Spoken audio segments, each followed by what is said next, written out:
And the President of the United States, accompanied by the Prime Minister of the Netherlands.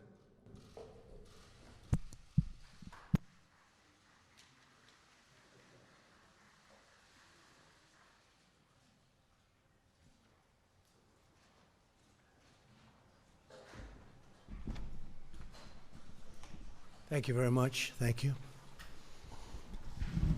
Before I begin, I want to apprise everyone of an incident in the Strait of Hormuz today involving USS Boxer, a Navy amphibious assault ship.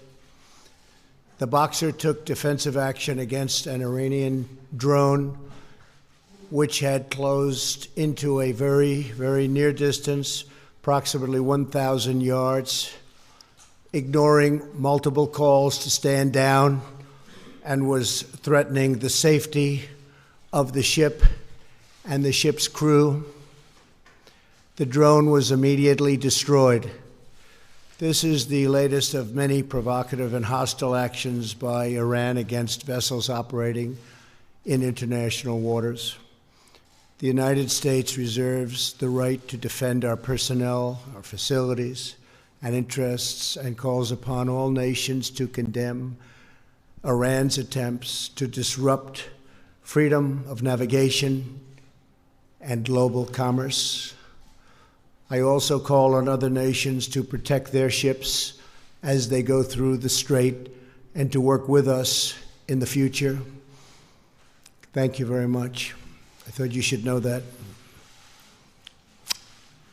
I'm honored to be here with Prime Minister Mark Rutte of the Netherlands. Fantastic country, incredibly successful country. And so many of our Dutch friends who have come with Mark. I want to thank you all for being with us in the East Room of the White House. Thank you all for being here. Appreciate it. Thank you. Thank you very much.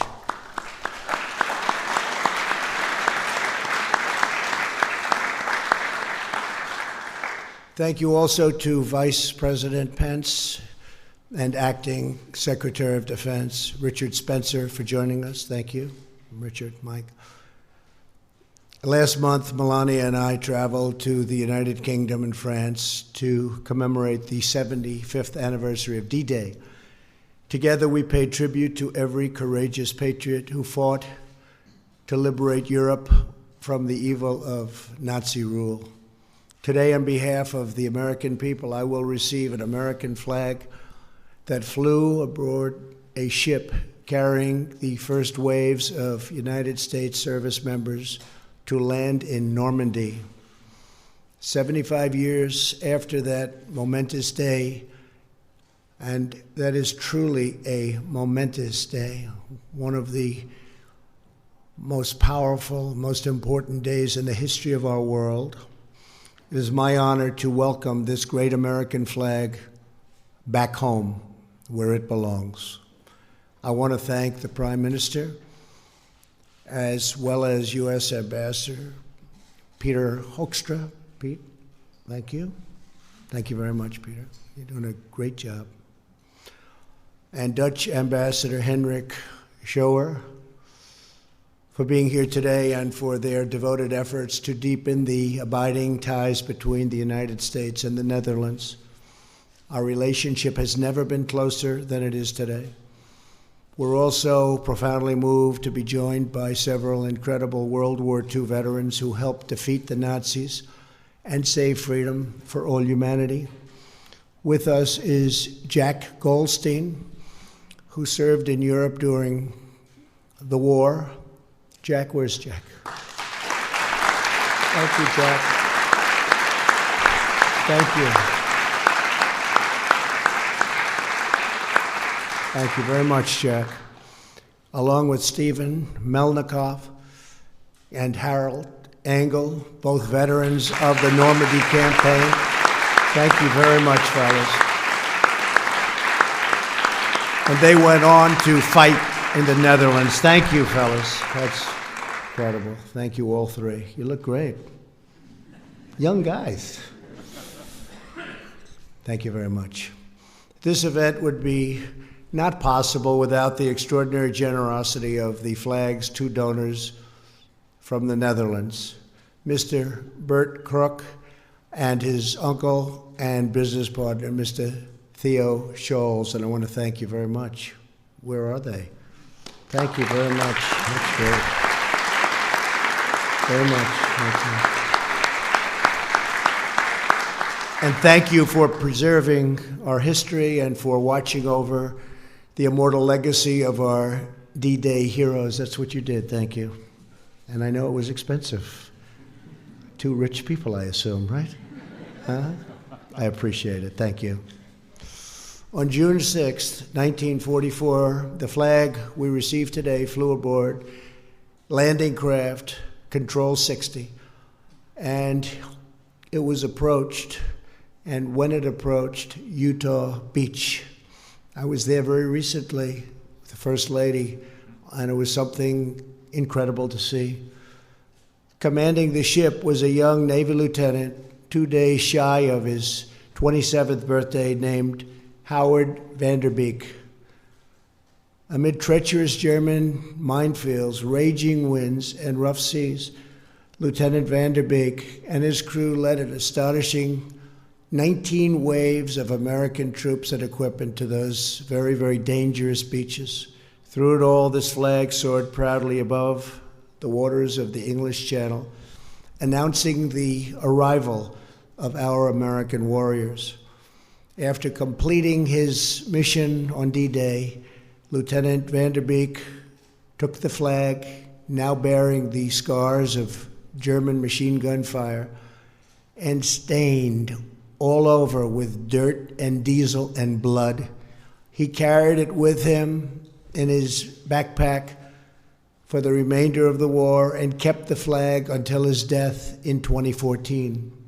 Soon after, the flag was purchased at auction by Mr. Krook and Mr. Scholz, whose relatives were among the hundreds of Dutch who perished in the German bombings of Rotterdam in 1940.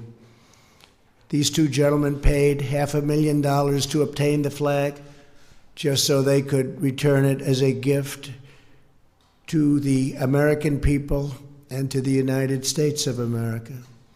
As they explained, they wanted to thank the United States for the extraordinary sacrifice our service members made to liberate their nation and all of Europe in World War II. So nice. Thank you very much. So nice.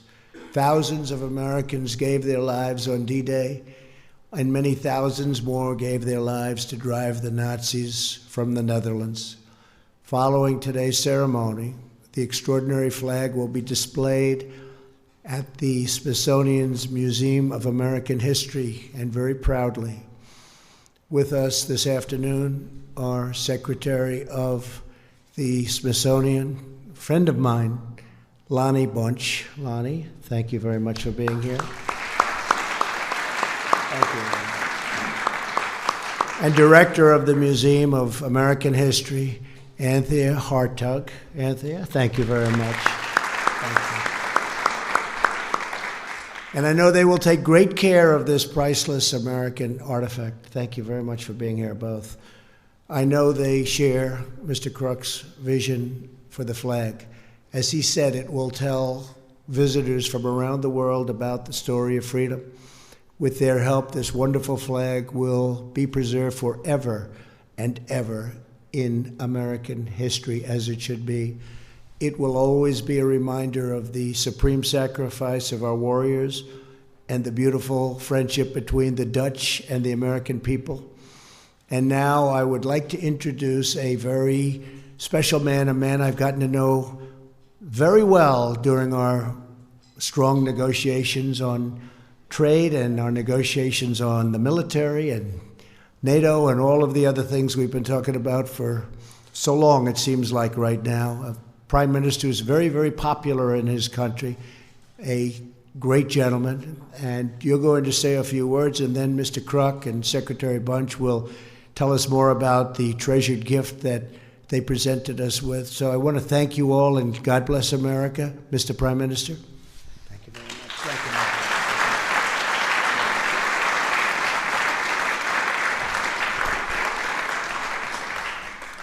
Mr. President, First Lady, Vice President, 70 years ago on the Normandy coast, the Allied forces, including thousands of American soldiers, started the liberation of Europe.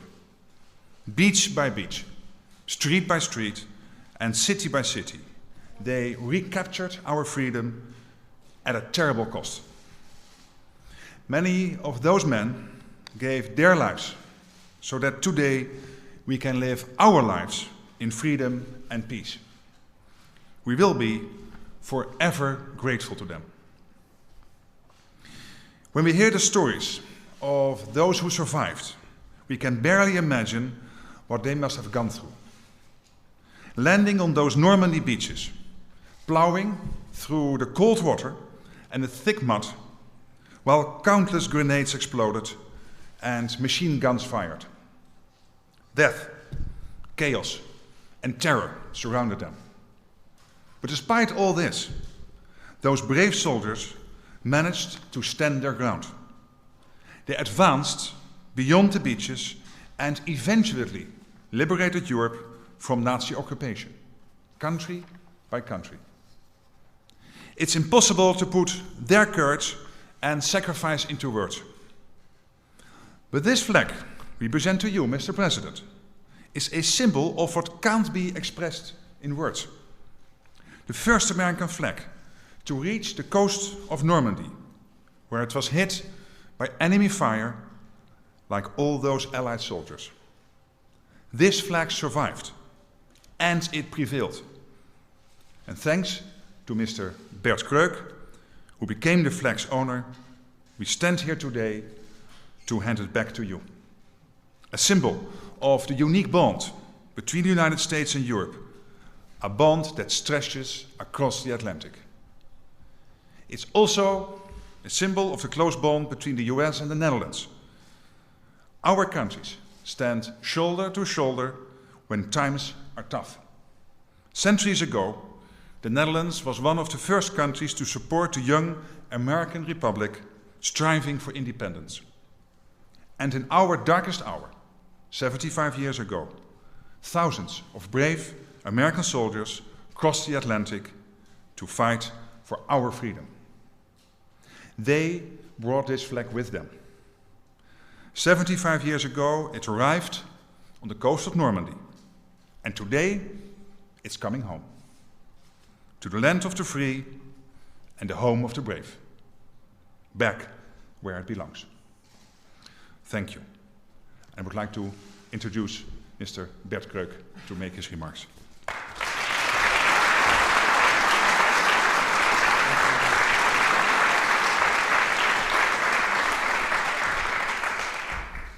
Thank you, Mr. President, First Lady, Mr. Vice President, Excellencies, and distinguished guests.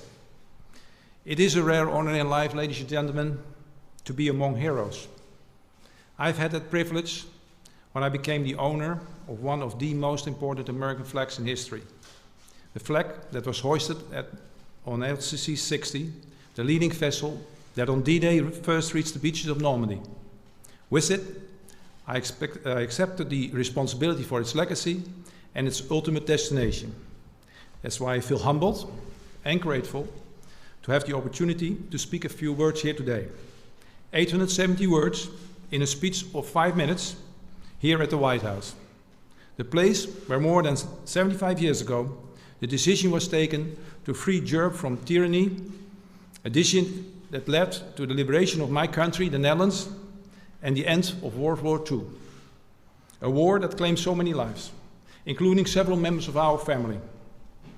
870 words to describe the meaning of this flag and the importance of freedom. 5 minutes to remember the victims of war and to honor the sacrifices made by young American soldiers. When they stormed the beaches of Normandy, certain death was waiting for them. But when they faced death, they gave us freedom. A legacy anchored in the lasting awareness that our freedom was not free, but it came at a price, their lives. Lives cut short by heroism and as beneficiaries of their heroism, we grow up and live in democratic and free societies. That is proof of true greatness, the ability to bend history for the future fortunes of nations and that of mankind. That greatness is embodied in this flag, a symbol of inclusiveness that unites us with the knowledge that their sacrifices were made for all of us. Can anyone say thank you in 870 words? No country or person is without challenge, but in the presence of this flag, we know that we are capable to dream, to fight, to overcome, and to succeed. My life, ladies and gentlemen, was one of many challenges. So standing here today was a long shot. But thanks to freedom, my dreams could fly high. Thanks to my uncle and mentor, Theo Scholz, those dreams became a reality. And thanks to the opportunity given to me by this country, I was able to achieve the American dream. How can I say thank you in 870 words? I've progressed in life through many lessons. One of many is that success is never giving up, that victory is never accepting defeat. Meaningful words, but on D-Day, they meant the difference between life and death. For me, that eventually led to the possibility to secure the flag and become its guardian. There is no greater honor to be allowed to carry that responsibility. A responsibility that has strengthened the presence of humility in my life. For that, I say thank you. But how can I say thank you to someone who is no longer among us, who is not here today? To someone who gave his life for our freedom and never came home, who was deprived from his American dream and gave that opportunity to me instead. In 870 words, there are not enough words to honor our heroes or remember victims of war, wherever they rest, here in Arlington, Normandy, the Netherlands, or any other place. But through that, they connect a special relationship between the Netherlands and the United States, from occupation to liberation. 870 words. Sometimes it's just enough to say nothing and reflect upon a symbol of struggle and freedom. A flag soiled with smoke and oil, pierced with bullet holes and ripped by the wind. For many of you, this will be the first time that you will see the flag. For those who gave their lives in the mud of Normandy, it was the last time. The last piece of America that they would ever see again. This flag. Greatness will shine upon this powerful symbol long after we're all gone. Its story told to generations to come. Not in 870 words, not in 5 minutes, but with the inexhaustible voice of freedom, surrounded by honor and with the hope of enduring peace. In light of my own mortality, my role as custodian of the flag would always have been temporary. Its legacy, however, will last. 870 words, 5 minutes, to show my gratitude to a nation that carried so much of the burden in our freedom. A nation that means so much to me. Abraham Lincoln once said, "You cannot escape the responsibility of tomorrow by evading it today." So today, I finish the work assigned to me and retire from an amazing duty, but with one inevitable conclusion: to donate the flag to its rightful place, the United States of America, the country from where it left on its mission to free Europe 75 years ago. So I'm very grateful that President Donald Trump, Commander-in-Chief, is willing to receive this important symbol of freedom and legacy of heroes on behalf of the American people. The flag is home. They are home. Thank you.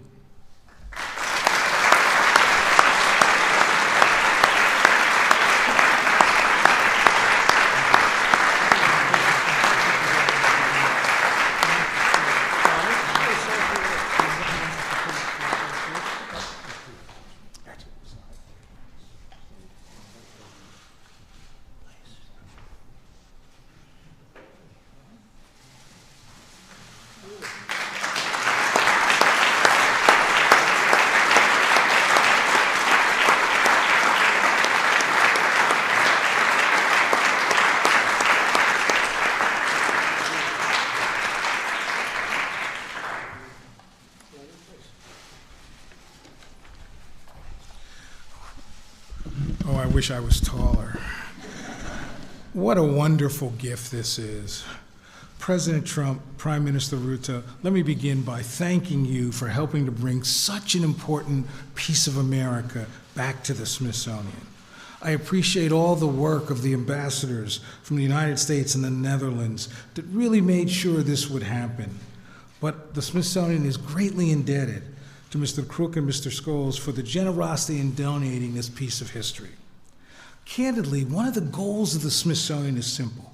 It is to help America to remember the moments such as D-Day that forever shaped our nation.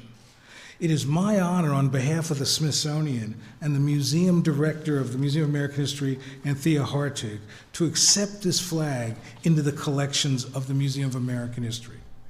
The items in the Smithsonian speak volumes about the power of remembering. These artifacts teach us lessons about history and about ourselves. Whether it is the gavel that Susan Anthony used to chair women's suffrage conventions, or the Greensboro lunch counter that students use to demand simple justice, or the Apollo 11 command module that proved that nothing was beyond the creativity and the reach of America. This flag helps all who will encounter it to remember a time when the future of freedom was in doubt. We think so much of Lieutenant Beek, who knew the stakes when he led the vessel that guided the landing craft toward Utah Beach. It's amazing to me he survived the invasion and he became the symbol of the American dream. A Dutch immigrant who became a college professor, who raised a family, who gave his all for this country.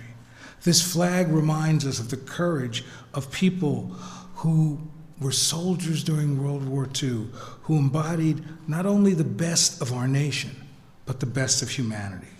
So on this year, commemorating the Allied landing on Normandy 75 years ago, this flag is a fitting tribute, not just to him, but to all who risked their lives for freedom.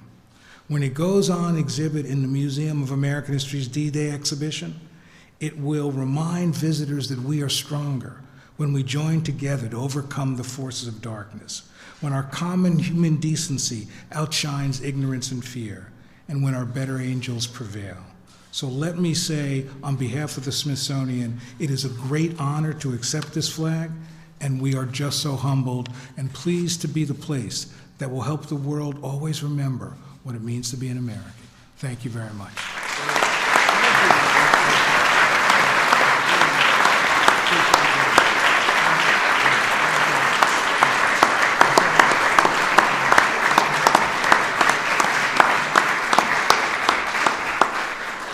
Thank you very much.